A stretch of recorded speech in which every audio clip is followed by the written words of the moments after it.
இணைந்து ஜெபிப்போம். ஆண்டவரே இயேசுவே, சகோதர சகோதரிகளே, உடல் ஒன்றே உறுப்புகள் பல.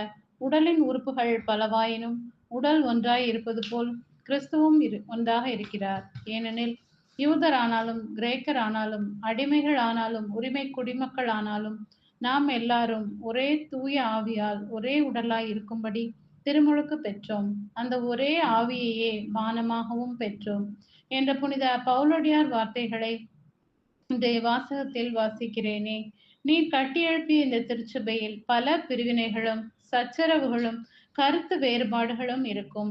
இந்த காலத்திலே இந்த இறைவார்த்தைகள் எங்கள் ஒவ்வொருவர் உள்ளத்தையும் தொடுவதால் நீர் அந்த கைம்பெண் மகளை தொட்டு எழுந்திடு என்று உயிர் கொடுத்தீரே, அதே போல எம் ஒவ்வொருவரையும் தொட்டு அறியாமையில் ஒற்றுமையின்றி விழுந்து கிடக்கும் எம்மை இயேசுவின் தெய்வீக நாமத்தில் ஜெபிக்கிறேன். ஆமென்.